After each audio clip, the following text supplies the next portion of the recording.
Hi, I'm Dr. Phil Davies. You may be aware of our campaign already. We've been running this for a number of years, but this is an update. As you may know, we are a global community pressure group trying to get the United Nations in the form of their committee called the Committee of Peaceful Uses of Outer Space. We're trying to encourage that committee to update the famous Outer Space Treaty, which is now over 50 years old. Now, the reason we've been trying to do that is that there is a very pressing issue, and that being weapons in space. There's a very high risk of quite aggressive weaponization of space in the very near future. It has always been on the cards, but it now looks precipitous. It'll start off with what they would call militarization to protect space assets. But ultimately, you will end up with strike weapons in space.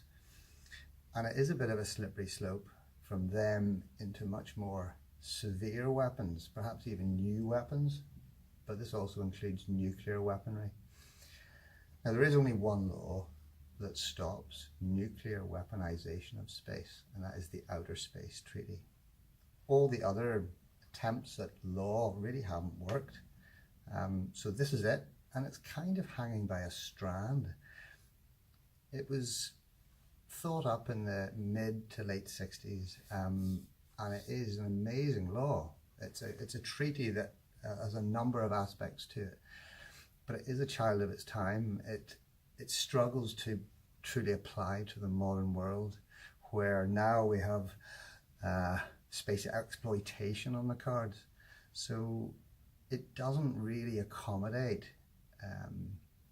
space exploitation. These are plans for mining asteroids, the moon, setting down installations on the moon to mine for metals and water and helium-3. So in order to facilitate these new ambitions, United States, but also India, China and Russia will all want to do this. But in order to do that, they need to develop a law that allows them to do that. And the Space Treaty has not been updated in all those years, despite attempts to do so. Therefore, the Americans have had to develop their own law, which eats into the Space Treaty quite badly. And this has been followed by Luxembourg. This is the European gateway to space exploitation and commercialization. And this will be followed by other nations.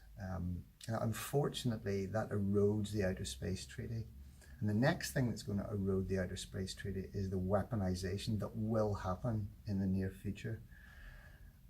Now, the Space Treaty tries to stop all this. And when it's seen to fail, ultimately, it gets eroded and faces being dropped or just marginalized. And yet it is, once again, the only thing stopping nuclear weaponization of space. And it's a big issue because I think we forget in this sort of rather more peaceful generation just how much of a big deal that was seen to be back in the 1960s when they felt the pressure to bring out this Outer Space Treaty. It was primarily to stop nuclear weaponization of space and to stop land grabs by the big sovereign powers of the day. But the weaponization is a big issue. As it stands, we've got that mutually assured deterrence of nukes quite far apart, but facing each other. Now, we do have nuclear submarines that lurk around with nuclear weaponry on board, and we have some idea where they are. But if they get into space, that's a whole different kettle of fish. Knowledge of what satellite may house nuclear weaponry, the awareness of where they are at any one moment in time. The other thing to remember is they will lurk 400 kilometers above our heads, facing down at us. And once they're up, they're up. And the problem is, there's an overwhelming advantage to take a first strike, militarily, even politically. The response time is not there, especially if you've made an anonymous strike. You've disguised the strike coming. It doesn't bear thinking about. We just can't have nuclear weapons up there because the game changes. Mutually assured deterrence, destruction doesn't happen anymore. But the Committee of the United Nations hasn't been able to update the Outer Space Treaty in the last 50 years, and that leaves it very vulnerable. So we've had to think up an imaginative way to kind of give them a jolt to make them update this treaty. In the 1960s, it took the thought of imminent nuclear war to make them do it. Now we've got to make them realise that they're not that far away from that sort of thing again. So just protesting the United Nations isn't going to get us anywhere, and we've tried, it hasn't got us anywhere. But thinking up quite an imaginative method to spike them into action, I think, is possible. So this is where this whole claim to Martian land comes from. It sounds a little bit nonsensical, frivolous. It conjures up images of those websites that are out there selling deeds to planets and the moon, where they clearly have no right to do that. Deeds are a legal document that obviously have to come from an approved registry, and there is no celestial registry. They haven't gone out of their way to do anything by way of proving possession of such land. Of course they couldn't. But there's actually a way of doing this. And so by developing an appropriately decent claim to Martian land, celestial land, and then backing that up with a governance plan for what you're going to do with it should you get it, is actually the sort of thing that you can advance through the courts, such that you could spike the United Nations Committee into realizing that a simple claim can find its way through space law and ultimately threaten to have human ownership of land on Mars. Now that's actually not what we want. We don't want as an end product. We believe in the idea of common responsibility for celestial lands, although not actually in the traditional global commons manner. We're jumping ahead. To prove that the Outer Space Treaty needs updated, we're actually ultimately harming it. It's a bit like a risky vaccine, where you are risking harming the very thing you're trying to improve and make safe. But it needs done, because it is literally slipping away, the Outer Space Treaty, and is hanging on by a thread. So we need to show that it's vulnerable to such an extent that it's ridiculous. And then the committee at the UN may well be even legally forced to do something about it. So what we've done is we've looked at international law to see what does it take to acquire celestial land.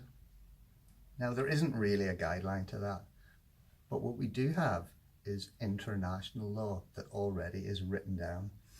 And the Space Treaty does say in Article 3, existing general international law applies to space. So we look at how in the last 100 years new land has been acquired, either by individuals or by countries. And looking at how countries have acquired new land is especially relevant. So we look at things like an island called Las Palmas, another island called Clipperton. We look at eastern Greenland, look at the Western Sahara. These are all territories that were acquired by countries, but really not through any occupation or demonstrated trade, which you would normally associate with gaining sovereignty over such land. The reason for that was because that land was of geographically low value. It was difficult, distant, austere, difficult to start trade, difficult to establish settlement. And so the traditional thought that you would need to put down a settlement and establish trade as a country to then gain that new land was actually not thought necessary. And the same thing applies in private law. If a squatter wants to get some rough and ready land, it doesn't actually have to set up a house on it or live on it. Literally just has to use it a little bit, or even without even going there, just demonstrate a degree of intent to do something with it. And so we've based our claim on that sort of minimal standard to acquire difficult, distant land on Earth. And we've kind of thought that Mars is sufficiently difficult and distant and barren to actually satisfy that low level of criteria that has already been established in international law for acquisition of that sort of land. And if you look at those legal cases that have happened in the last 100 years, it has been well described. And some famous academic lawyers, McDougall, Laswell, Blasich, and Smith, documented in 1963 the criteria for acquiring different types of land. If you had really fantastic, high quality land, ready to settle, flush with resources that you could prove trade with, then that's indeed what you had to do. You had to go there, set up a settlement, prove trade in order that other countries would recognize your sovereignty over that land.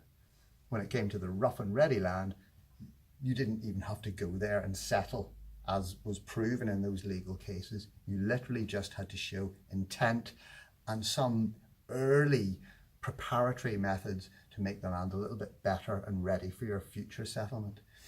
So we've tried to be quite imaginative because we haven't got transport to Mars just yet, although there are people who do, and that's worth bearing in mind. What we've done is we've used the highest power lasers, class 4, but we've done it responsibly. We have done quite a lot of scientific research and a lot of legal research into that. We do have some very sound standard operating procedures in place in order to make sure we can deploy such strong lasers safely.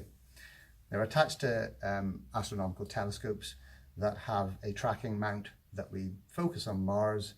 The high power laser targets Mars, and we watch the skies on apps and actually physically looking at the skies, making sure that we're not going to be a pest to any aircraft or indeed the general public. So we have been targeting Mars with high power lasers for nearly 10 years. Now we've been doing that in terms of straight beams for 15 minutes at a time. We've also been shooting off Morse code messages with a Samsung app that applies to one of the lasers we use, sending off laser-based Morse code messages to Mars saying we declare peaceful possession of the planet Mars, showing that that's our intent at the moment. Now, the effect of that laser has a very, very, very tiny expression on Mars. It does liberate a few molecules of carbon dioxide from the dry ice form on the planet into the atmosphere. Now, that's trivial, I guess, but we say it's not legally trivial because it shows our intent. And actually, that liberation of carbon dioxide into the atmosphere, if done on a much bigger scale, is actually very consistent with the plans for how you would terraform Mars to give it an atmosphere. You've heard Elon Musk talking about doing it. He talks about dropping a thermonuclear bomb over the poles to liberate dry ice, and that's the fast way to make Mars more habitable. We're doing it small scale, the British way. But nevertheless, we say it passes the test of having an early effort to make the land more ready for human settlement. In truth, Mars has got massive strategic value compared to those rough and ready landscapes that were claimed on Earth in the last 100 years. But that would take a court to decide that strategic value has a place in the assessment for acquisition of this land, because to date the accepted norms in international law is a geographic one, as in the nature of the land, and Mars is of that quality that I think our very limited use of lasers and our governance plans are enough to actually get us into court and make a strong case for what we're going to do. So just getting to court is where we're at right now. we're kind of going through the British system at the moment, but ultimately we will be spat out into an international court. We already have the Permanent Court of Arbitration in The Hague, which actually does most of this stuff and has done so in the last 100 years. It did the last big case between China and the Philippines over the Spratly Islands. Well, we've already had it in writing from them that they stand ready to manage our case, the arbitration of our claim against perhaps the United Nations copyists with a different view. But just taking them to court is probably enough to spike them into at least looking at updating the space treaty again. That's the sort of sting they need. But we've actually developed the claim to such an extent that if we get to court and the boxes keep getting ticked, that we satisfy each criteria, when the judge looks at what we want at the end, they will realize that it's actually very favorable. We're trying to pretty much put it on a plate to the United Nations. Yes, we are effectively saying we're claiming land, but ultimately, if we get to the registration process, we would be offering the UN a trusteeship role immediately. The land would be put into a trust with the UN as the trustee, and ultimately the UN would be a contingent beneficiary. It would have the preferential right to acquire all the land from us, just for a small nominal fee that goes to all the people who have joined us in this claim. Because yes, we have opened up this claim to people of the world. We nearly have every country represented in our portfolio now. Now, a lot of that has been active recruitment, giving away thousands upon thousands of free vouchers to claims within our communal claim. Now, that's legal, just so you know, in the same way as a squatter can bring in other squatters or can tag on other squatters and they make a communal claim to a property. Sounds vulgar, it's not, that's established in law. What we're doing is making a claim of possession, which is legal. We think we've based it on an international law pretty well. We think we've negotiated space law pretty well. And so we're saying to the wider public, join us in this claim. Now, most of the claims are free. Most of the stuff that we've given out is free. But there are still a large number of claims available. It's a finite number, it's less than 2 million, and they're going for $9. Now, we've worked that out as a price point, as there's more people in India who can afford $9 than there are in the United States. It's an effort to make it equitable and say this is quite fair. Most of the stuff we're giving away for free, but we are selling off some for money. That's because we are going to need money for a legal case. That last legal case I talked about, China versus the Philippines, held in the Permanent Court of Arbitration, I think it cost 60 million. We don't have that, and we think we can do it for a really economical price, but we're going to need the money to come from somewhere. So this is why we're raising money by selling off claim certificates to join us in this communal claim.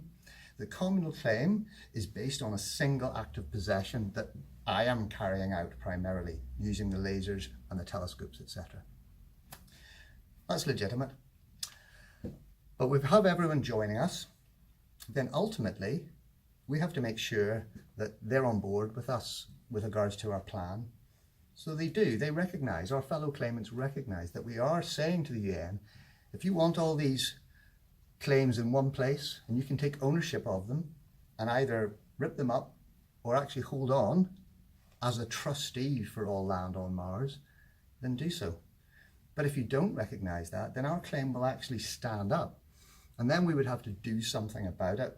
And we would ultimately have everyone together, a bit like tenants in common, whereby all the co-claimants become contingent or actually direct beneficiaries, but the title is held separately. And this means that someone like the UN or a regulatory body can basically hold the title.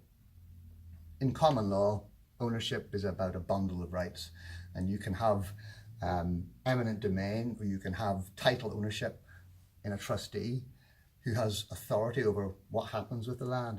and you have the beneficial component going to all the co-claimants.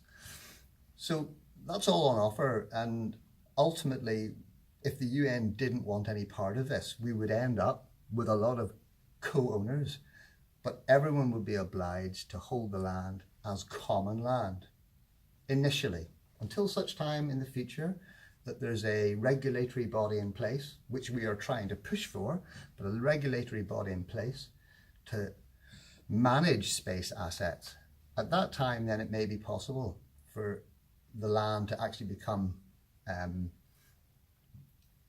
more owned, not treated as common land, but we will keep it as common land until such time as that would be acceptable. What we want to happen ultimately is we want the UN to take the land from us and become trustee of space and put in place a small, savvy space council to manage exploitation of resources, but to do it in a very business-friendly manner. Got to be recognised that commercialism is the way ahead for managing space appropriately, but doing it responsibly. The common heritage of mankind concept really doesn't seem to be working on Earth. Look at the ocean. It's the biggest dumping ground. It literally is a disgrace, and that is our common heritage of mankind officially in law. It's not working. Ownership of some kind, responsibility of some kind is relevant. And so the first article of the Outer Space Treaty talks about the uses and benefits of space being the province of mankind.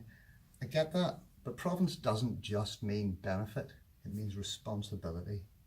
So it's our responsibility to have some regulatory body in place to facilitate space business and not impede it, but at the same time have some measures in place to ensure that reckless exploitation, poor waste management does not happen, and also to ensure the opportunities for countries who are as yet to become spacefaring nations are maintained. And that's why we think our plan is very satisfactory, because by having areas of Mars set aside for every country, little islands, Marshall Islands, etc., on planet Earth have an area of Mars set aside for them, and it's waiting for them. So ultimately, I mean, that's our way of dividing it up. Ultimately, I think the UN could have a better idea, and that's why we want them to take the land away from us. But we've got a plan in place in case they can't get their act together. So, I'm talking about the common heritage of mankind not working particularly well. I don't think it does. I think we do need an effective regulatory body in space to ensure that commercialism does happen, but in a very responsible manner. But that could lead to an elegant, beautiful outcome. I think on a number of planes, people on Earth will see astronauts, engineers going into space, representing humanity, planet Earth, and behaving responsibly. Yes, getting resources, but these are resources. I mean, it may not start off this way, but ultimately gaining resources that can power planet Earth without us having to dig chunks out of planet Earth anymore. I think we've got to realize that planet Earth is the best planet in the solar system. Probably the best planet in the galaxy. We've got little evidence to say the contrary. Planet Earth rocks. So we've got to respect that. And the fact that we have to go to the moon or other planets and asteroids in the solar system and take resources out of them is fine by me, as long as we do it responsibly and it ultimately helps everybody on Earth. And that's quite straightforward.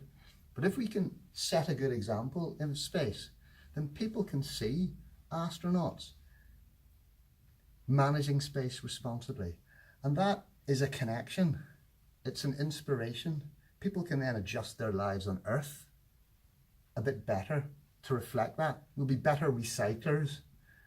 Whereas the common heritage, it's so alien to our natural everyday life that we just end up dumping stuff in the ocean.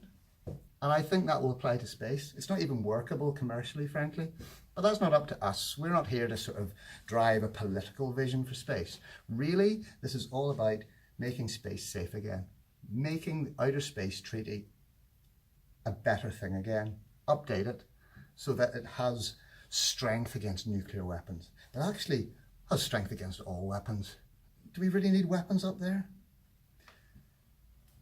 Debris management. Already that common heritage of mankind type thing is going on up there. There's a lot of messy debris, useless stuff floating around in space. And it's not just floating, it's whizzing around. It can destroy spacecraft if it impacts on that. There's also a need for a responsible plan for exploitation as well. If the space treaty is fit for purpose, then all its strength against weapons will stay relevant and it won't be thrown aside. It is a beautiful treaty and it does have limitations. In fact, in our website, we describe some of the terrible mistakes they made, especially Article 2, the non-appropriation principle, this amazing principle that protects celestial matter from appropriation. Yes, a non-appropriation principle is needed, but the way they came up with the wording for that Article 2, it's hilarious. It's a smash point. The Americans had a draft, the Russians had a draft, and the British had a bit of a draft as well, but it was largely similar. But a bit like contract law, they tried to bring the two drafts together with every word still intact and ended up with a chimera that actually meant something completely different. And actually a lot of the international lawyers haven't got that yet, and hopefully we will drill that into them. Just don't need to listen to my opinion. Just look through all the documents that are out there freely available to read to see how the draft documents got together and how they ended up with this blinking principle that bear no relation to the original drafts or any of the negotiations thereon. The end result is actually an Article 2, that makes it very difficult for the Americans to actually manage their current aspirations for space exploitation, and yet it should never have ended up that way. That criticism aside, it's still a beautiful treaty and needs to be saved, but it's 52 years old, and in order to stay fit for purpose, we need to get it updated. COPUOS has met every year since then and hasn't a chance in hell of getting it updated unless it seizes a cohesive spirit again, like it had in '67, and pushes for just another update. We need hard law in space. These soft laws don't mean anything. You can see whenever something means something to one of the spacefaring nations and it wants to do something, it throws aside soft law and it cuts right down to the text of the only law still properly applicable, the Space Treaty. And like I say, it's hanging by a thread. So I've gone on long enough about this, but it's to let you know that we're currently at a stage where we're going through the British courts trying to get access to an international court so that we have our case heard. Everyone has a right to legal due process, and property comes into that. So we will get there in the end, and we are reasonably well funded now. We do want more people to come and join us, and that's either for free. If you follow us on Twitter, there's still thousands upon thousands of free vouchers there. Just come and join us. If you want to help us, then join us and pay $9. But it's actually a valid claim. Anyone who tells you that's not valid, just get them to look at the website or see some of the top lawyers that we've got on board. I mean, we wouldn't be doing this did we not think we were being honest. I'm a practicing doctor. I cannot be associated with any nefarious activity. So I'm motivated to make this work. Come and join us and follow us on social media. Follow our updates on the website. Until next time.